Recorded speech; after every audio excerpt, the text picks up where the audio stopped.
Ozone Park was a neighborhood where if you stood still, you could almost feel the energy. Of course, the majority of the people who lived there were laid back, but the energy I'm speaking about was the vibration of the Mafia. Guys who consorted in social clubs, some within blocks of each other, where they planned and plotted to earn money.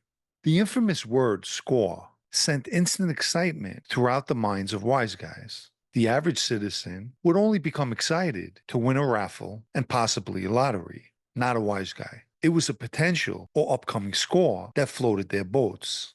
Most people seen the movie A Bronx Tale, where a young C was taken in by a neighborhood captain, and the majority of people believed this was reality in mafia entrenched neighborhoods. But this wasn't always the case. As very young boys, if we came across wise guys, they either paid us no mind or told us to get lost.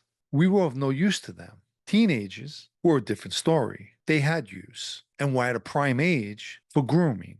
Ozone Park, arguably, was considered the mob stomping grounds. And on any given day, you could see people like John Gotti and his crew out and about on 101st Avenue. 101st Avenue was also home to Joey Scopo's club, as well as a club owned by Sandro Eosa.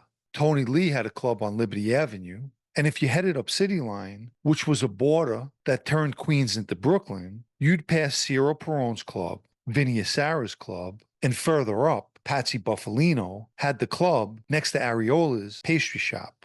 Then you had Jojo Carrazzo's club in City Line, and his brother Blaze had a club on Fulton Street, just to name a few. And all those mentioned were different crews belonging to different families. The social clubs were not secret meeting places. Residents of Ozone Park, including women, knew exactly who stayed in these storefronts. Despite the criminal activities that took place in these clubs, neighborhood people felt safer and protected by the guys who loitered on the sidewalks outside. At times, you'd see guys standing in deep conversation or sitting in folding chairs, and sometimes even grilling on a barbecue, but never drinking alcohol, or at least I never witnessed any of that. Most of the drinking, if there were any, were done inside the clubs.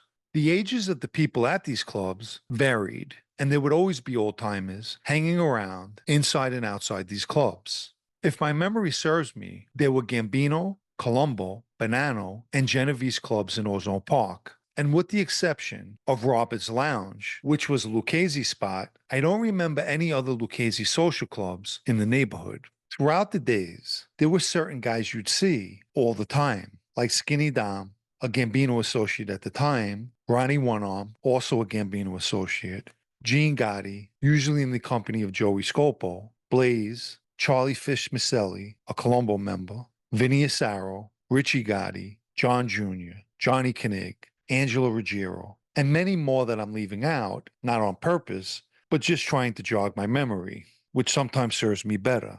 Naturally, in a neighborhood replete with criminals, law enforcement's presence is expected. Besides the NYPD, you had the FBI and members of the Organized Crime Task Force, etc., conducting surveillance all the time. From a law enforcement perspective, Ozone Park had to be viewed as a treasure trove of information. Organized crime activity in the late 1970s and 80s, my time growing up there, was at an all-time high. If I'm not mistaken, I believe the FBI put a camera up in this area which faced the Bergen Hunt and Fish Club and Richie Gotti's club on the side street. After Paul Castellano was killed, the FBI ramped up its surveillance in Ozone Park, particularly in and around the Bergen Hunt and Fish Club. As I got older and into my teens, the one thing most kids my age had in common was that we emulated wise guys, and we were all wannabes. It's funny, when I think back on it now, Ozone Park was gangster school for us, and we had the best teachers, so to speak. In all honesty, I mentioned the Bronx Tale just a while ago, but every day in Ozone Park could have been a movie. It was nothing to be walking towards City Line and see Vinny Asaro going to work on a guy, and anyone who knew him knows exactly what I'm talking about. As most neighborhoods, if you did something wrong, everyone knew it. And if you got a crack or a beating from a wise guy, this was also known. Don't get me wrong, there wasn't daily violence happening in Ozone Park. A few incidents here and there, but for the most part, things were pretty peaceful. The mindset was more about making money, not violence. Violence definitely was an option if need be, and if someone deserved it, violence is what they received. Personally, I never blamed Ozone Park for the decisions and the path that I took. Did I have criminal influence in that neighborhood? Absolutely. But we all make choices and life decisions, and those can't be blamed on a neighborhood. The wise guys were only a small minority in Ozone Park. The majority were working class people, people that the mob referred to as suckers. A quick search revealed that the average income was between 17 and 20,000 in the early 80s and increased by the late 80s to 25 to 30,000. The wise guy's mentality looks at it this way. The average Joe has to go to work, bust his ass, to make that 20, 30,000 per year. A wise guy believes anyone with a 9 to 5 who makes money that they could earn in a few weeks or a month is a sucker. But one thing's for certain, the sucker doesn't have to worry about the FBI showing up at their house and putting them in prison.